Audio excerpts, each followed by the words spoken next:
السلام علیکم، میرا نام ہے سراج پوت اور آپ دیکھ رہے ہیں راؤنڈ بٹوا ہوں۔ شروع کرتے ہیں آج کا ایک اور پولیٹیکل ویلوگ۔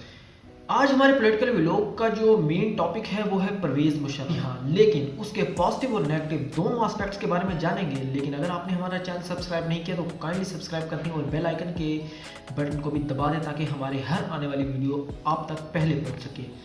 ناظرین، پاکستان کی تاریخ کا سب سے طاقتور جنرل پرویز مشرف پاکستان کی تاریخ میں واحد صدر اور جنرل تھے جس پر پوری زندگی میں کبھی بھی کوئی بھی کرپشن کا کیس ثابت نہیں ہو سکا۔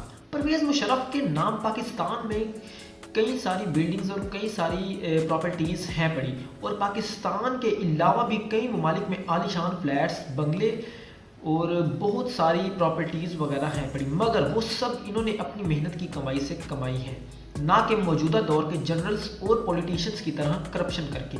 پرویز مشرف انٹرنیشنل یونیورسٹی میں 1 گھنٹے کے لیکچر کا 2 سے 2.5 لاکھ روپے چارج کرتے تھے۔ ناظرین، 2 سے 2.5 لاکھ ڈالرز یعنی پاکستانی روپے میں 4 سے 5 کروڑ روپے۔ پاکستان کی تاریخ میں جنرل پرویز مشرف سے کچھ فیصلے غلط بھی ہوئے اور کچھ فیصلے درست بھی، لیکن ان کے جیسا نیڈر جنرل پاکستان کی تاریخ میں کبھی نہیں آیا اور شاید نہ ہی آئے گا۔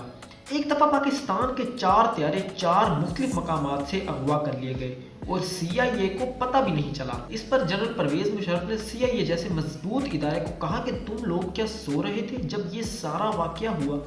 1965 میں جب لاہور اور سیالکوٹ کے مقام پر جنگ چھڑی تو پرویز مشرف کو فرنٹ لائن پر بھیجا گیا۔ انہوں نے جواں مردی کے ساتھ دشمن کا مقابلہ کیا اور اس پر انہیں امتیازی سند سے بھی نوازا گیا۔ اس کے بعد پرویز مشرف دن دگنی رات چگنی ترقی کرتے گئے۔ میاں نواز شریف نے پرویز مشرف کو 3 سینئر آرمی آفیسرز کو چھوڑ کر پرویز مشرف کو فوج کا سپہ سالار منتخب کیا تھا۔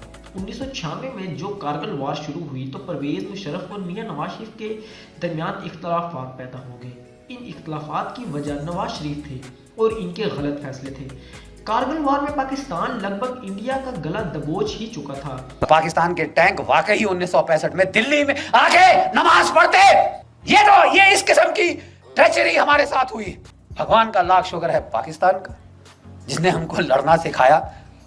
اور یہ وہ وقت تھا جب ہم ہمارے دل کے ٹکڑے کشمیر کو آزاد کروا سکتے تھے، مگر نواز شریف نے امریکہ جا کر پاکستانی آرمی ٹروپس کو بغیر کسی معاہدے کے غیر محفوظ طریقے سے واپس بلانے کا آرڈر دے دیا، جس کی وجہ سے 500 کے قریب پاکستانی جوانوں کی ہلاکتیں ہو گئی اور مسئلہ کشمیر بھی نہ حل ہو سکا۔ جب انہی اختلافات کے چلتے پرویز مشرف سری لنکا دورے سے واپس آ رہے تھے تو میاں نواز شریف نے ان کی عدم موجودگی میں خواجہ ضیاء الدین کو چیف آف آرمی سٹاف بنانے کا حکم دیا اور پرویز مشرف کے جہاز کو پاکستان میں لینڈنگ کی اجازت بھی نہ دی اور پائلٹ کو جہاز انڈیا بھیجنے کا حکم دے دیا، مگر مشکلوں سے کراچی میں لینڈنگ ہوئی اور انہوں نے نئے آرمی چیف کی تقریب کو جا کر رکوایا اور کور کمانڈرز اور گراؤنڈ فورسز کی مدد سے نواز شریف کی حکومت کا تختہ الٹ دیا۔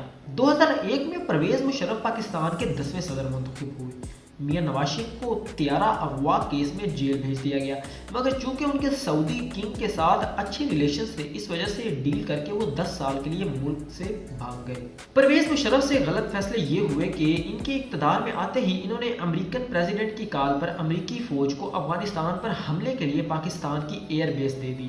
اصل میں 9/11 کے واقعے کے بعد پرویز مشرف نے امریکہ کے ساتھ مل کر دہشت گردی ختم کرنے کا فیصلہ کیا تھا، جس کے بعد افغانستان پاکستان کا دشمن بن گیا اور پاکستان میں دہشت گردی بڑھ گئی۔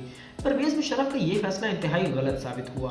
انڈین آرمی مقبوضہ کشمیر کے راستے سے پاکستان پر سرجیکل سٹرائک کرنے کا سوچ رہی تھی۔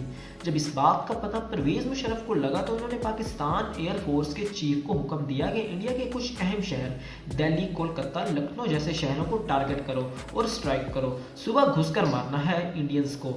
اور پھر پرویز مشرف نے انڈین آرمی چیف کو کال کی اور کہا، اگر آپ نے ایسا کیا تو آپ کے ان شہروں کا وہ حال ہوگا جو کبھی نہیں دیکھا ہوگا، کل کا سورج انڈیا کے لیے مکمل طور پر غروب ہو جائے گا۔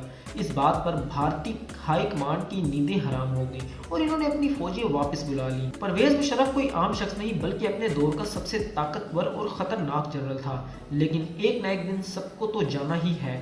جنرل پرویز مشرف بھی 5 فروری 2023 میں خالق حقیقی سے جا ملے۔ اللہ ان کی اگلی منازل آسان فرمائے۔ ملتے ہیں ناظرین ایک اور پولیٹیکل ویلوگ میں، تب تک کے لیے خدا حافظ۔ پاکستان زندہ باد۔ ہمیشہ پاکستان فوج کا حامی و ناصر ہو۔ میں نے وردی اتاری ہوگی لیکن میرا دل اور میرا دماغ ہمیشہ آپ کے ساتھ ہوگا۔